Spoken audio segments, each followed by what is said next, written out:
You're about to learn everything that's in WoW's new patch. Now, the war within has been rather hard to follow. It went somewhere different than many people expected, the story got dense, and a lot of people quietly stepped back. Now, the good news is, if that's you, you're not alone, and this patch exists specifically for you. Because it kind of solves a big problem. You log in after 6 months, your quest log is a mess, you vaguely remember something about a world soul or something the last time you played the game, and well, this is basically your re-entry point to that story. You see, this patch is called 11.27 The Warning. It's the final patch of the War Within, it launches December 2nd/3rd, but the main thing is that it's not an epilogue. It is a prologue. It's a bridge into the Midnight expansion. Everything in this patch is designed to get you ready. There's story catch-up for the narrative, on-ramps for lapsed players, of course, player housing early access for everyone who pre-ordered, and enough content to keep you busy for the next while. This is everything in the patch. Let's get in. I've got another cool thing for you too. Do you know what's frustrating? Coming back to a game after months away and having no idea where you were or what's going on. And that's where today's sponsor, Wand, comes in. And actually, one of our editors uses it. He absolutely loves it. He says it's a great service. He was kind of hyped that we're doing an ad with them. So pretty damn cool. Now what it is, right, is it's a desktop app for assistance and guidance where you just hit Alt-W and their overlay will pop up instantly. On that overlay, you'll get interactive maps that show you exactly where you are with live location tracking. They'll mark quest objectives and even let you teleport where you need to be. There's no more wondering about trying to remember what you were doing. And their intelligent game guides give you answers without breaking immersion. It works for over 3,500 games. It automatically detects those games in your library and it takes only seconds to enable. And beyond that, there's all sorts of game tweaks and things that you can make with the program that basically just let you tailor your experience and do cool things. And what's awesome is that this week only, Wand are offering 25% off their annual pro subscription by using code WANDBF25. That's a killer deal for a software and service that will let you get more out of your games and even tweak them to the way that you want. So if that's piqued your interest, you can download Wand for free today using my link, wand.gg/Bellular Warcraft. It's down in the description. With that, you can play your games your way. Time to hit the narrative. Midnight is an elf expansion. Quel'Thalas, Silvermoon, the Windrunner sisters finally getting their moment for the 18th time.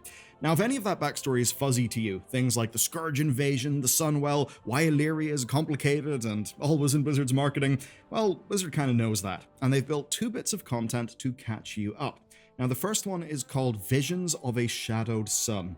It's a 3-chapter campaign that follows Arator and the Windrunner sisters. Arator is the son of Illyria and Turalyon. And in this questline, we see the family finally sharing some screen time after years of being scattered across various different storylines. But it's more than just that, because it also leads directly into the events of the Midnight pre-patch. So it's not side content, it is the actual narrative bridge. Now, when you complete this, you'll get the Karok Swiftwing mount, which is a color of one of the mounts you get in the Ghosts of Koresh patch. You'll also get the title Azeroth's Vanguard, which is pretty cool, and a feat of strength called Ready for Midnight, which does kind of tell you what the whole chapter is meant to do. Okay, there's then the other bit of content, which is the Elves of Quel'Thalas lore walking campaign. Now, this showed up in data mining alongside the other 3 lore-walking campaigns, the ones for Xal'atath, the Ethereals, and the Lich King. It wasn't ready then, but it is now, and the timing works pretty damn good, because Quel'Thalas is where we're going in the Midnight expansion. Whenever you play this questline, it will walk you through the Scourge attack on Silvermoon, the fall of the Sunwell, Illyria's return, and what she did to the Sunwell, and the creation of the Void Elves. So if you've been playing casually and you don't remember why the Blood Elves and the Void Elves have got a complicated history, well, the good news is this fills in the gaps. And you get a neat reward too, the Tome of Silvermoon Intrigue, which is a decor item for your house, and don't worry, we'll get to housing soon in this video. So all of this means that by roughly February, whenever the pre-patch arrives, you'll have full context for why we're even going to Quel'Thalas. That's Blizzard's intent anyway. But what if you're further behind on more things than just story? Well, if that's the case, I've actually got even better news for you. This next part of things is genuinely underreported, so here's what's going on. Blizzard have completely rebuilt how new and returning players enter World of Warcraft. They haven't tweaked it, they've actually rebuilt it. There's quite a lot of work that's went on here. So there are now 3 different paths depending on where you're starting from. If you're a brand new player to the game, then Exile's Reach has basically been overhauled. It's no longer basically out of time. So, in the new version, Jaina, Thrall, Rathian, and Kael'gos are now part of the story experience. And more importantly, that awkward city exploration phase is also gone, so no more running around Stormwind or Orgrimmar doing tutorial quests that teach you how to do things like opening your bags. Instead, Kael'gos will take you directly to the Dragon Isles, and that makes sense because the Exile's Reach storyline now flows into the Dragonflight campaign. But actually, Dragonflight is where things get even better, because from there, Dragonflight's campaign has been expanded with story mode raids. You actually fight Raszageth, Sarkareth, and Farak with your actual character, and it means you experience those moments inside the game yourself rather than watching a YouTube recap. Now, we've got a video coming out in this next week. Suffice to say, it is genuinely quite a bit higher effort than we expected. It's pretty damn cool. And the way that it works is that the raids unlock after you complete the zone quests leading up to them. It's honestly a great job. Now, that's all a great way to level up a brand new character, but if you're returning at level 70 and you just need to catch up on the War Within storyline, well, fantastic news. There's a Tome of History next to Lorewalker Cho. And this works quite like lore walking, where you get a streamlined, cinematic-focused, stripped of the filler version of the entire War Within narrative. And this means you can complete the entire story of the War Within in just a few hours. The key story beats are preserved, everything else is cut out, and by the time you're finished, you will be at level 80. Quite fantastic. And then there's one more thing for those of you who might be so rusty that you log into the game and feel so lost that you can almost hear the Oblivion music playing in the background. So, if you return at cap and you're feeling rusty, then there is a new tutorial tab over in the Dungeon Journal. If you click that, you'll get teleported to the Arathi Highlands. There, Thrall and Jaina will basically walk you through what's changed. That means things like skyriding, interrupts, modern encounter design, basically all that stuff that has evolved since you left, and it will award you with level-appropriate gear and bags, and you can leave it whenever you want. So, that is 3 different points for 3 different types of player. There's no more standing about the place wondering where the hell do you even start.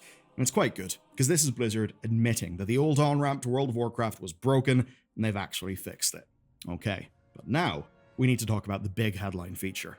Player housing is finally here. Sort of. This is arguably the most anticipated feature in WoW's 20-year history. People have been asking since vanilla, but what we're getting in this patch is early access. And that distinction actually does matter. So I'll walk you through how it all works.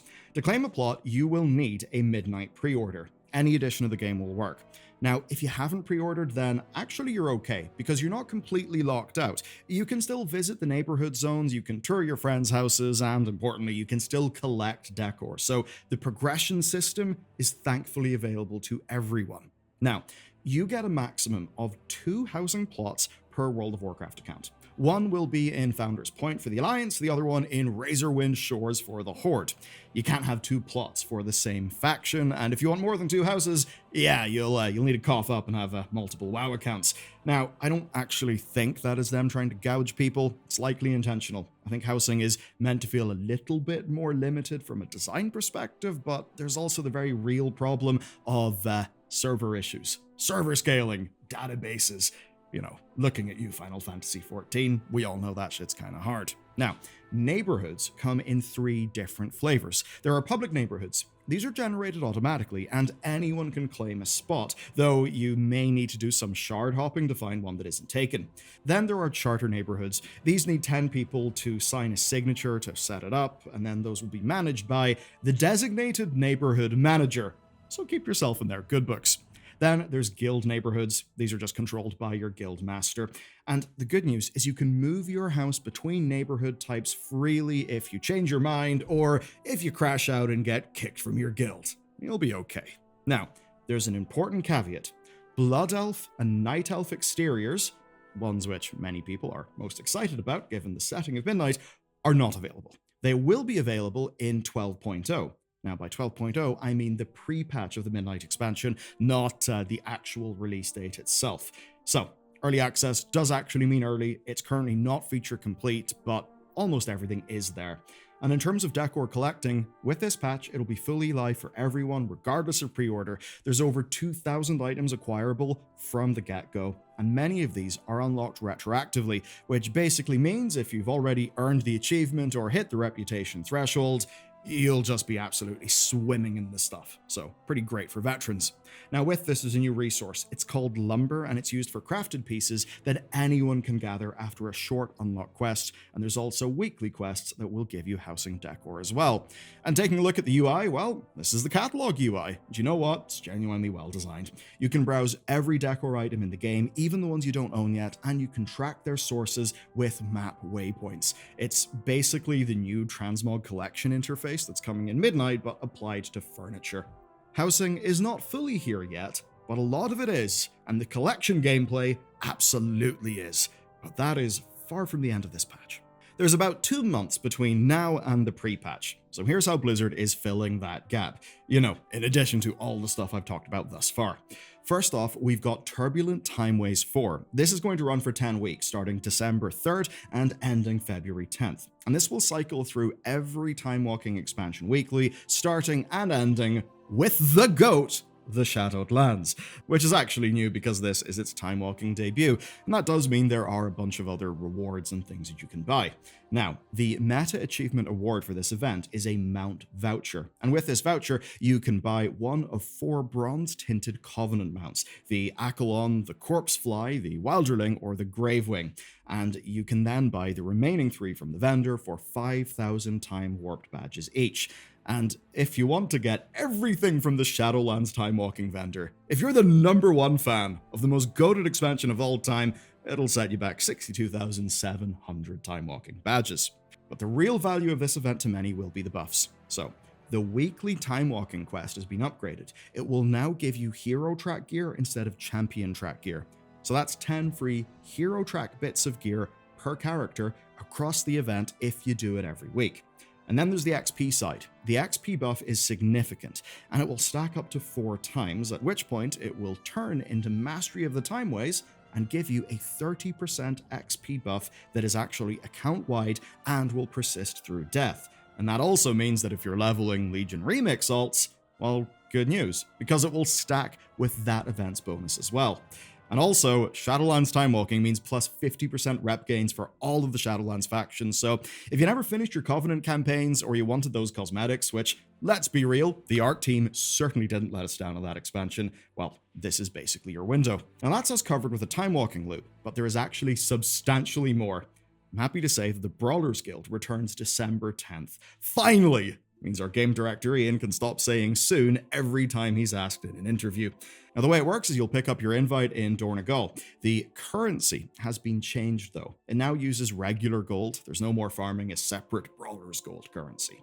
There's also 2 new mounts, Brawl and Bruno at rank 4 for 4,000 gold, and Ballistic Bronco at rank 8 for 10,000 gold.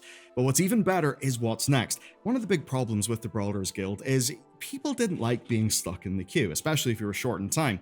So there's a new system called challenge cards. These let you target specific bosses instead of just being stuck with the random queue.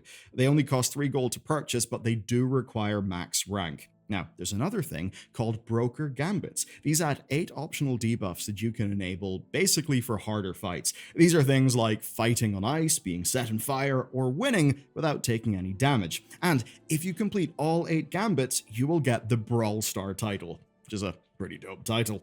Okay, that's not it for content though, because Legion Remix is also wrapping up, and its final phase is absolutely cracked. So, first, a new housing decor vendor has appeared at the Infinite Bazaar. Well, will appear whenever the patch comes out, and they'll be selling a bunch of Legion-themed furniture.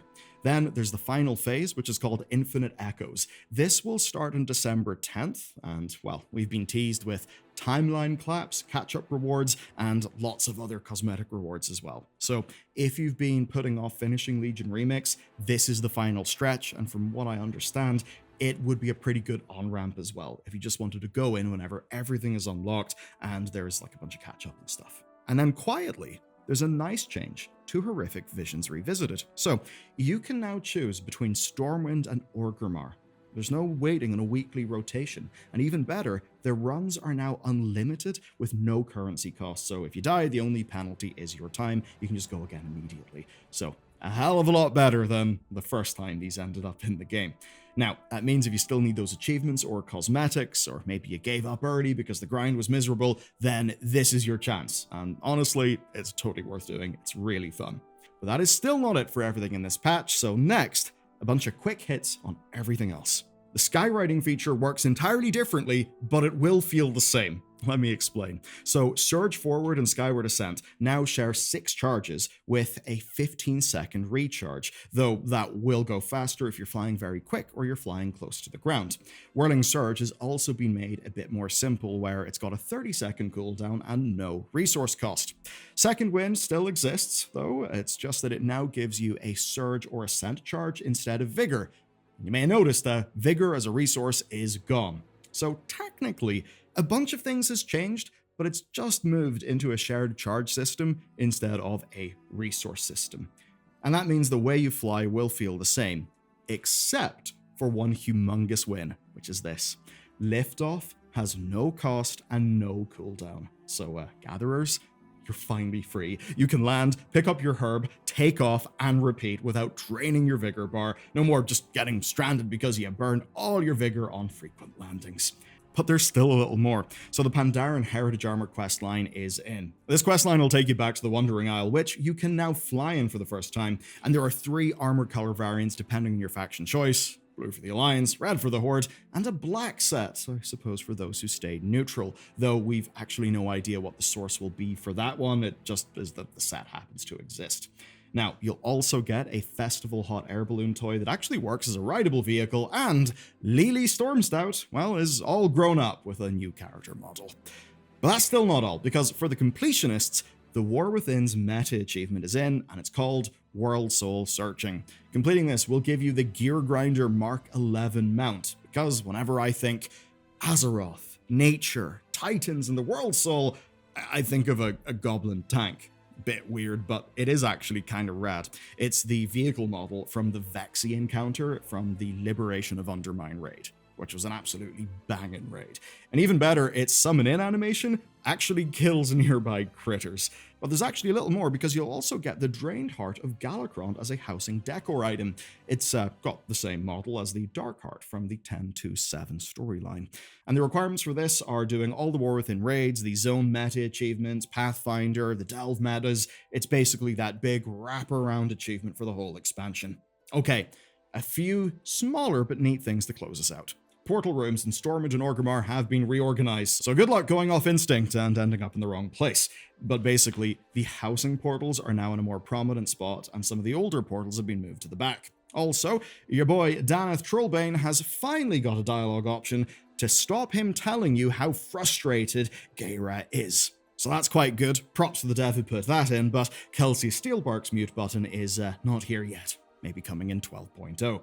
So, 11.2.7 is basically a bridge patch, but it's one that I think is actually doing its job. There's story prep for people who need context. There are new on-ramps for players who've been away for a long time. World of Warcraft's long, broken, and honestly a little shitty new player experience is now vastly better. I don't want to fully give away our video on that, but yeah, it'll be worth watching.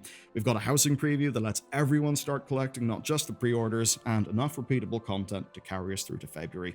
Now, all that means, if you've been waiting for a clean moment to come back to WoW before midnight launches, this is absolutely it. Everything here is just designed to get you ready. So there you have it. It's an oddly huge patch, but if you would like to see just how goddamn hard WoW's next new spec goes, check out this video next, because Devourer Demon Hunter has some amazingly cool stuff inside.